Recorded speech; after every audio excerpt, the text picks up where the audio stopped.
Que reste-t-il des corps quand la violence s'inscrit dans la chair, par l'enfermement, par l'agression, par une simple frontière? Pour introduire ce premier acte et laisser les voix en parler, nous avons le plaisir d'accueillir ce soir Camille Schmoll, géographe des migrations, autrice de l'ouvrage Les damnés de la mer. Nous avons également le plaisir d'avoir avec nous Jen Abdelila, championne de monde de grappling, qui enseigne l'autodéfense aux femmes. Et puis Jean-Claude Monod, philosophe, qui nous fait également le plaisir d'être avec nous, membre du Conseil des savoirs. Pardon. Camille, si tu peux mettre là. Allez-y.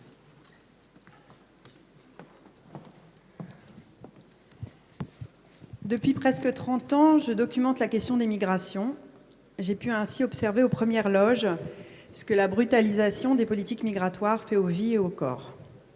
Mes premières années de recherche, les années 90, étaient un peu plus légères. Je renseignais des phénomènes de circulation, de mobilité, une certaine fluidité des mouvements et des parcours, des familles transnationales, des liens qui se tissaient, le cosmopolitisme en création d'une société post-migratoire. Tout cela n'a pas disparu, mais l'Europe s'est fermée de plus en plus à certaines catégories de population et j'ai été amenée, comme beaucoup d'autres, à documenter ce que nous, chercheurs et chercheuses, nommons le processus de frontiérisation de l'Europe. Désolée, c'est un peu barbare, mais c'est comme ça. Entendons-nous bien, l'Europe n'est pas un bastion assiégé et l'idée d'une forteresse Europe n'a que peu de sens puisque nombre d'entre nous, parmi nous ici, peuvent aller et venir, traverser tant qu'il leur plaira les frontières. L'Europe, la France, sont de grands espaces d'immigration, d'émigration et de circulation aussi. Mais les frontières de l'Europe agissent comme un filtre. Et lorsqu'on n'a pas le bon passeport, la bonne nationalité, la bonne origine, le coût de la traversée des frontières peut s'avérer amer. Je vous parle donc ici de ce qu'il est coutume de nommer la migration irrégulière, illégale, clandestine. Ces catégories s'imposent dans le langage commun comme une évidence et il nous faut pourtant les dénaturaliser. Selon les époques, selon les États, les contours de l'illégalité évoluent. Rappelons-nous les années 30 et les expulsions massives de France de centaines de milliers de travailleurs et de travailleuses polonais. Alors le renforcement des frontières et son corollaire, l'illégalisation des migrations, sont-ils des mesures efficaces? Ont-ils produit un quelconque effet de déterrence? Voilà des questions qu'il faudrait au moins se poser. De fait, il n'y a jamais eu autant de migrations, même si rapporté à l'ensemble de la population française, européenne, mondiale, la migration reste une exception. J'ai enquêté longtemps, à hauteur de vie quotidienne, sur les migrantes africaines qui ont vécu dans leur chair les conséquences de cette frontiérisation de l'Europe. Ces femmes sont souvent invisibilisées pour différentes raisons, et pourtant elles sont là. Soutières du marché du travail, caissières, aides à domicile, femmes de ménage, nounous, aides-soignantes, auxiliaires de vie, le plus souvent dans des situations économiques et administratives instables, et pourtant au cœur des métiers du lien, du soin, du petit commerce, de l'accompagnement, ceux qui font que notre société est encore soutenable, que les corps et les esprits reçoivent l'attention qu'ils méritent. Ces femmes, qui sont parties de partout, Cameroun, Côte d'Ivoire, Libye, Éthiopie, Somalie, Érythrée, j'en passe, elles ont d'abord quitté des situations de persécution, souvent liées à leur genre, puis elles ont dû franchir de nombreuses frontières terrestres avant d'atteindre le mur méditerranéen. Le récit de leur traversée révèle un continuum de violences de genre.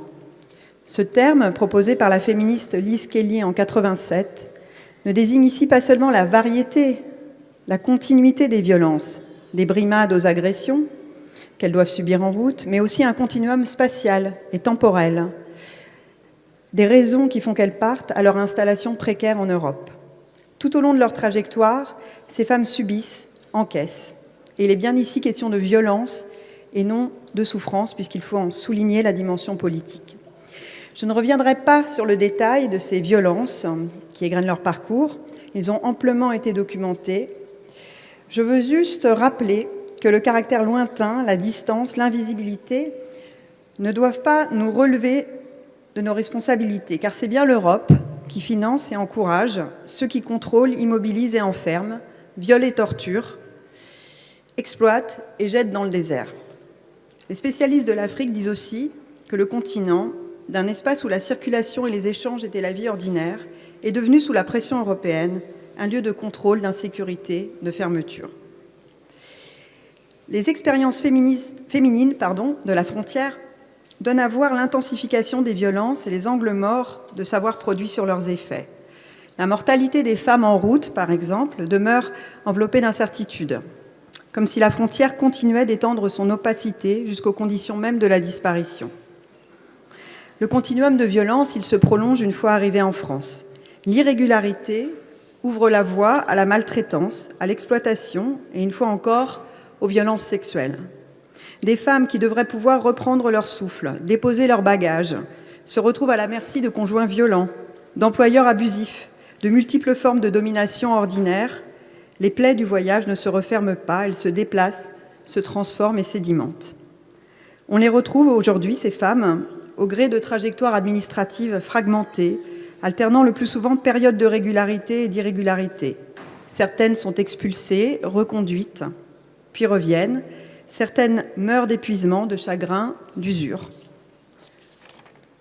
Aux effets du traumatisme migratoire s'ajoutent les tracas, l'insécurité, l'incertitude. Beaucoup de choses se fissurent alors, les équilibres corporels et psychiques, les liens sociaux et familiaux, les projections vers l'avenir. Et pourtant, nombreuses sont celles et ceux qui documentent, et j'en fais partie, l'extraordinaire force de vie, les capacités de recomposition et les formes de résistance dont ces femmes font preuve. Alors, pouvons-nous encore faire comme si ces questions de migration n'existaient pas ? Pouvons-nous encore les éviter ? Électoralement, dans une logique court-termiste, j'imagine que ce n'est pas très difficile. Tourner le dos à ces expériences, à ces vies, détourner les yeux, n'est d'ailleurs pas propre à la question des migrations irrégularisées, ça a été dit. Nous l'avons fait pour les violences de genre, pour les violences faites aux enfants, et pour tant d'autres réalités inconfortables à reconnaître. Comme il est inconfortable d'admettre à quel point nous dépendons de ces femmes. En fait, ce qui nous menace aujourd'hui, je pense, c'est le séparatisme. Car quoi qu'on en dise, quoi qu'on fasse, les migrations continueront. Elles contribueront simplement à renforcer l'existence j'ose le mot, d'un apartheid, d'une société de séparation entre ceux qui jouissent du droit à la libre circulation et ces hommes, ces femmes, que l'on regarde de moins en moins dans les yeux, sur qui pèse la menace de ce que le sociologue américain Nick DeGenova appelle l'expulsabilité. L'expulsabilité, c'est vivre sous la menace, c'est ce qui vous livre aux pires exploiteurs, qui vous empêche de vous soigner, de tomber amoureux, de rendre visite à vos enfants restés au pays ou à vos parents vieillissants. C'est aussi ce qui vous contraint à rester, c'est le paradoxe, ce qui interdit même d'envisager un retour possible. C'est ce qui pousse à vivre caché. C'est ce qui permet aujourd'hui à Alice, aux États-Unis, d'agir dans une forme d'impunité. Ice.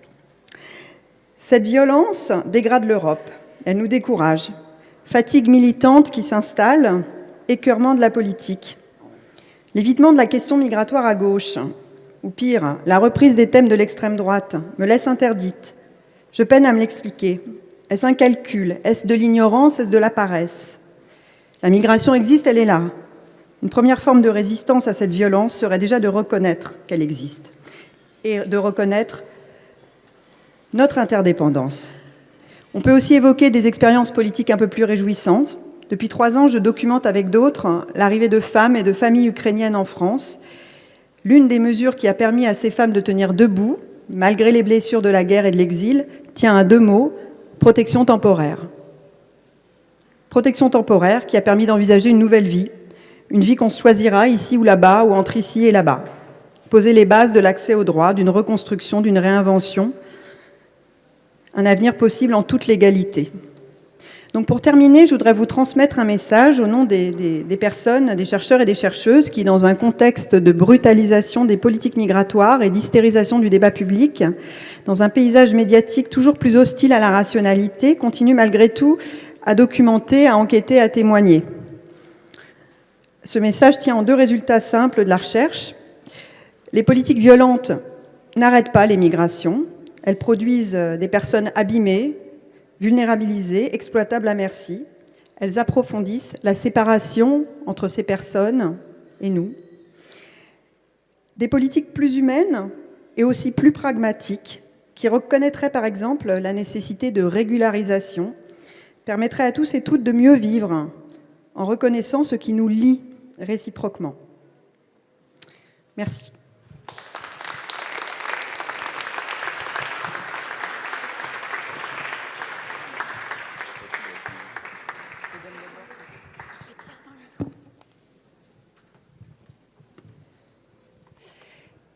Bonsoir à tous. Djihan Abdelila, je suis la fondatrice de la Djihan Academy. J'ai été championne du monde de grappling, combattante professionnelle de MMA. Donc autant vous dire que la violence, voilà. J'ai toujours ce genre de remarques quand je dis que je fais des sports de combat, on me dit attention. Avant de commencer sur ce petit exposé de 8 minutes, moi je travaille tous les jours avec des femmes victimes de violences. J'ai gagné les TikTok Awards de l'année grâce à ma méthode de self-défense, ce qui n'est pas rien, comme quoi les réseaux sociaux peuvent aussi servir. J'ai aujourd'hui pas loin de 600 000 femmes qui me suivent sur les réseaux sociaux. Je fais pas de make-up, je fais rien du tout, rien d'autre que de parler santé des femmes et violences faites aux femmes.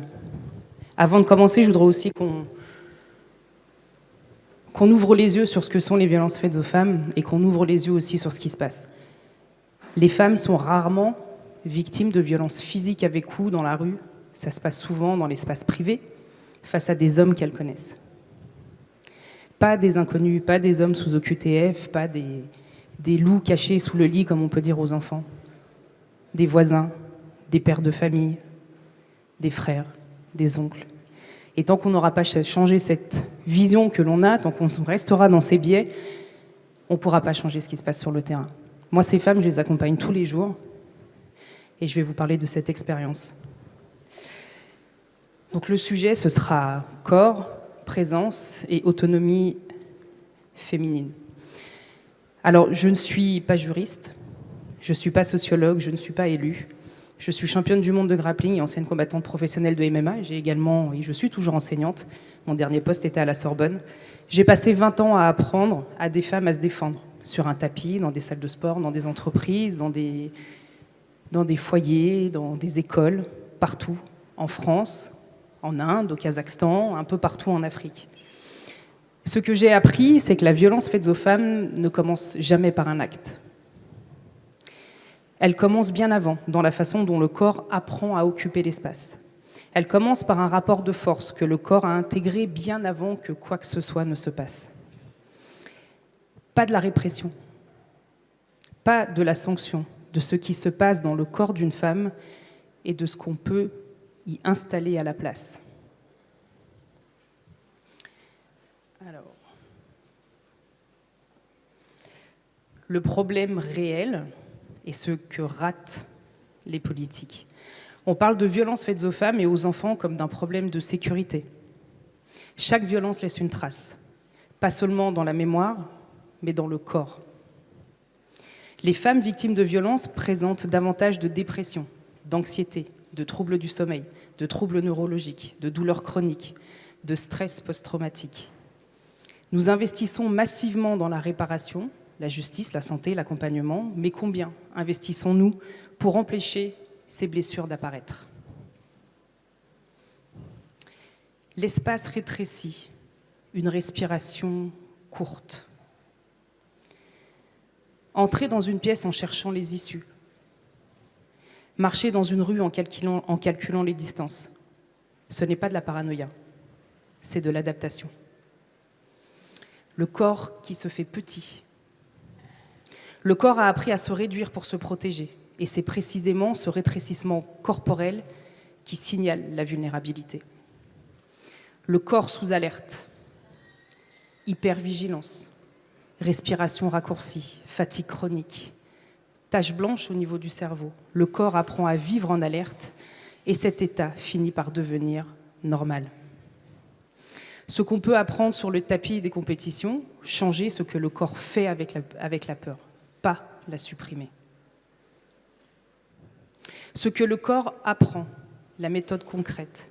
Quand j'enseigne l'autodéfense, je ne commence jamais par les techniques. Je commence par une question très simple. Est-ce que tu sais comment tu entres dans une pièce ? La plupart ne savent pas. On n'apprend pas ça aux filles. On leur apprend à faire de la place, à ne pas prendre trop d'espace, à ne pas avoir l'air trop sûr d'elles. La présence réelle, 2 pieds sur le sol, poids égal, ancrage, le corps qui prend la place qu'il est en droit d'occuper. Regard stable, ni fuite, ni défi, une présence qui dit « je suis là, je suis lisible, je ne suis pas une cible ». Rythme délibéré, entrer dans un espace avec intention.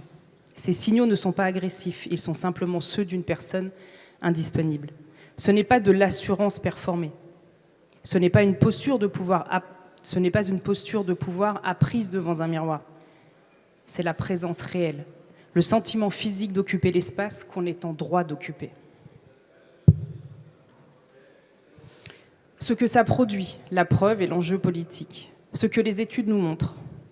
Le programme d'autodéfense pour les femmes, notamment les programmes Impact et les études associées en Europe du Nord, montrent une réduction mesurable non seulement des agressions subies, mais du nombre de situations à risque dans lesquelles les participantes se trouvent. Les bénéfices observés ne concernent pas que les agressions. Les participantes rapportent également davantage de confiance, une meilleure capacité à poser des limites. Pas parce qu'elles évitent plus, parce que les situations ne se développent pas de la même façon. Le corps a changé, le signal a changé. La chaîne de prévention. On a massivement investi dans la répression, la sensibilisation, l'accompagnement des victimes. Ce sont des investissements nécessaires, mais ils interviennent après. Il existe un investissement possible avant, dans l'éducation corporelle, dans la présence, dans l'autonomie physique dès le plus jeune âge.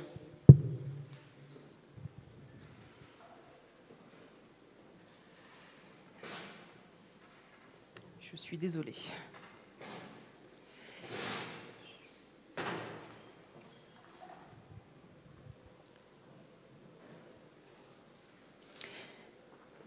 Ce qui manque à la chaîne. Éducation corporelle dès l'enfance, apprendre aux filles à occuper l'espace, à ressentir leur ancrage, à connaître ce que leur corps communique avant que la peur ne s'installe. Autodéfense comme composante nationale. Ça va aller. Ce qui me chagrine, c'est que j'ai tellement l'habitude de voir ça dans chacune des interventions que je fais que j'ai l'impression que je commence à devenir insensible. C'est insupportable.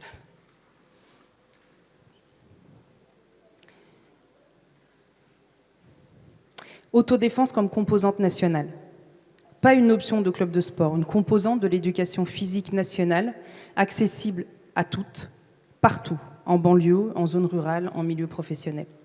La santé comme outil de prévention. Considérer l'autodéfense, la présence corporelle et l'occupation de l'espace comme des outils de prévention des violences, mais aussi comme des outils de santé publique. Ce n'est pas un programme à la place des autres, c'est ce qui complète la chaîne. La demande.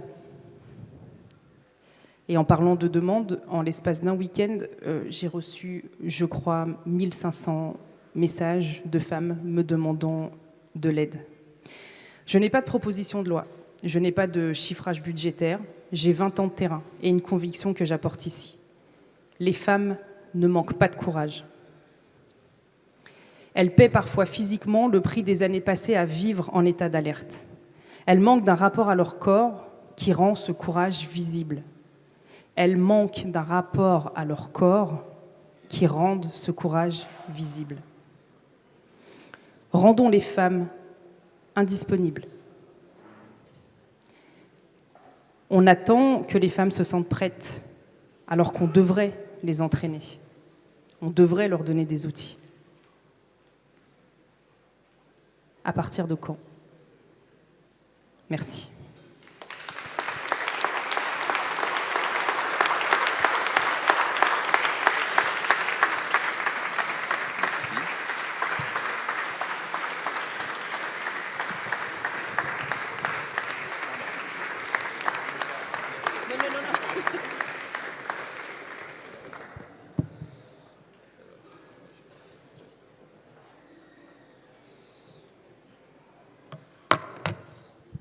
Merci pour votre invitation. Alors, je me réjouis que s'ouvre un nouvel espace de réflexion et d'échange entre des acteurs sociaux divers, des chercheurs, des intellectuels et le champ politique, et le Parti socialiste en l'occurrence.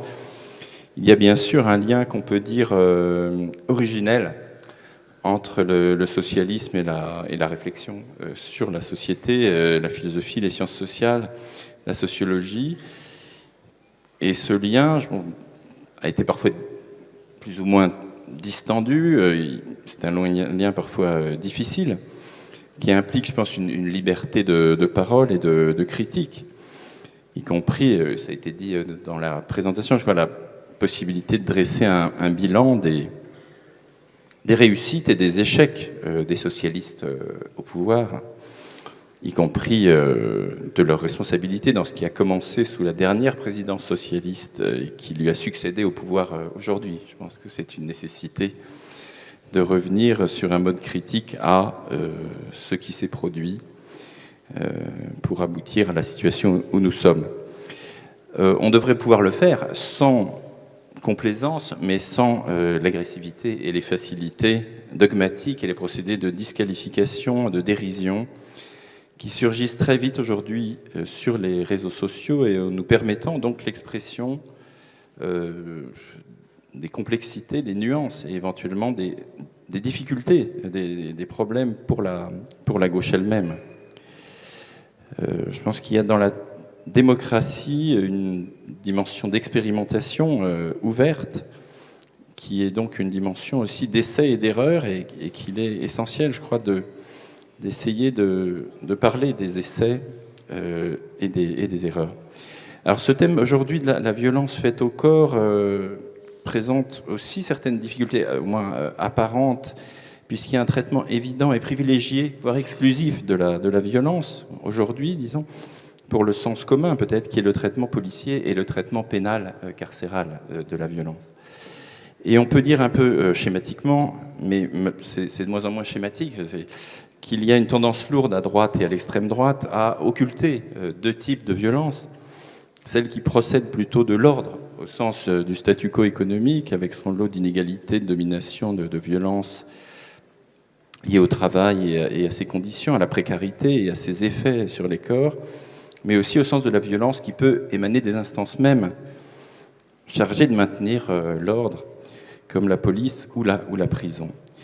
Et à cet égard, je pense que le déni de l'existence et de la notion même de violence policière au sommet de l'État participe des conditions de leur perpétuation, de la perpétuation des violences policières, ou même de leur augmentation. Et donc il est important, évidemment, d'affronter ce problème des violences policières. Je pense que la gauche, le socialisme et les mouvements sociaux progressistes ont été toujours indissociables de manière de rendre visible des violences qui dépassent la seule violence physique immédiate, qu'il s'agisse de la violence économique, de la violence sociale qui assigne aux uns et aux unes et aux autres des places abyssalement inégales, de la violence symbolique qui répercute ces inégalités et dominations sur la façon de voir et d'être vu, de se savoir vu et de se comporter en se sachant perçu et jugé. Mais je pense que si ces violences communiquent, elles sont diverses et elles doivent être combattues de façon diverse et pas seulement par le biais de la justice pénale. Et c'est au fond là-dessus que j'aimerais dire quelques mots, même si c'est un peu peut-être risqué et j'ai peur peut-être de risquer, de choquer peut-être sur certains, mais c'est aussi le propos, je crois, de ce think tank. Il est assez clair à mes yeux que une approche globale de la violence ou de la violence comme fait social total, pour citer un éminent sociologue, est nécessaire. Et je pense qu'il faut affirmer aujourd'hui que c'est même cette approche qui, à terme, n'est pas moins efficace, même contre les violences physiques ou la dite insécurité au sens restreint qui est généralement mise en avant. Ce sens restreint, cette vision restrictive, dissocie les atteintes contre les personnes et les biens, la délinquance, etc. Aujourd'hui, les violences sexuelles, des conditions économiques et culturelles, des fragilisations des statuts et des protections, des processus de désaffiliation que Robert Castel, le sociologue Robert Castel, attachait à l'insécurité sociale. Et ces processus entraînent de nombreuses violences physiques, intrafamiliales, actes de délinquance, etc. Et donc, je pense qu'il faut tenir ce cap d'une approche globale de la violence comme fait global, alors qu'on voit bien qu'aujourd'hui qu'il y a partout, aux États-Unis, en France, des forces économiques et politiques très puissantes qui travaillent justement à dissocier et à présenter, au fond, la seule réponse par la répression, par la surveillance, par l'expulsion de masse, par l'incarcération éventuellement de masse, par le déploiement de technologies de contrôle et de police, comme la seule lutte réelle contre la seule violence qu'il s'agirait de thématiser, et qui tâche de convaincre les peuples, en un sens, que toute approche globale des violences sociales est obsolète, que la solidarité est un mot creux, que la justice sociale est une chimère, que la redistribution fiscale est un frein, que le réchauffement climatique est un canular. Et donc cette dissociation, évidemment, donne lieu, en fait, elle-même à une forme de violence, voire à ce qui a pu être analysé en ce moment aux États-Unis, comme une sorte de processus de fascisation, au sens d'une dérégulation et d'un démantèlement de l'État de droit, d'un démantèlement de l'État social et d'un déploiement de formes parapolicières dont parfois l'impunité a été postulée d'emblée. Mais je voudrais dire, sur un mode peut-être plus disons, qui problématise cette situation, qu'il y a aussi, on voit en France même, par exemple, qu'il y a à droite même une certaine crise, une crise de la prison, par exemple, le sentiment, la reconnaissance au fond d'une crise de la prison, la reconnaissance d'une crise du système pénitentiaire, pénal, judiciaire, bien sûr du système de la justice par l'engagement des services, mais aussi bien sûr de la surpopulation carcérale. Tout cela, au fond, ne peut plus être ignoré non plus du côté, je dirais, de la droite. Et même, d'ailleurs, je dirais le spectaculaire, mais bref, enfermement, la brève incarcération de Nicolas Sarkozy a eu une sorte d'effet sur la difficulté à tenir un discours sur la prison comme centre de vacances, si je peux dire. L'autre chose que je voulais évoquer, et c'est plus problématique, c'est le fait que l'ampleur même de certaines violences, comme les violences sexuelles à l'encontre des femmes et des enfants aujourd'hui, nous place en fait devant un abîme qui est celui justement de la difficulté, de l'impossibilité quasiment à imaginer un traitement pénal et a fortiori un traitement carcéral généralisé de ces délits, de ces crimes. Et il y a un livre que je voulais citer, que j'ai trouvé très intéressant à cet égard, qui s'appelle La violence en spectacle d'Elsa Deck-Marceau, qui s'interroge en fait sur une certaine amputation. Si le mouvement féministe aujourd'hui nous a placés devant l'ampleur absolue de ces violences, une dimension du mouvement féministe des années 60-70 était aussi la mise en cause de la forme pénale classique, et notamment de l'ordre carcéral sur lequel s'adosse l'ordre pénal. Et cette autrice s'interroge sur l'abandon, en fait, quasiment, de cette dimension par une part au moins aussi de la reprise du mouvement féministe par l'État lui-même et d'une tendance à mettre en avant au fond, une inflation pénale et carcérale pour répondre à des violences qui doivent plutôt être traitées sur un mode extrêmement, je pense, diversifié.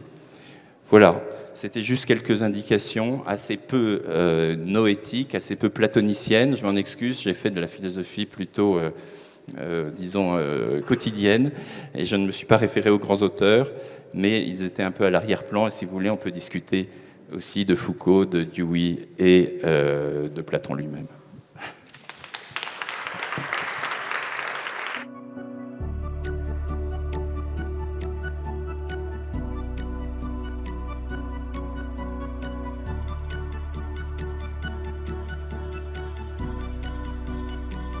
Bonjour à toutes et à tous, bonjour à nous.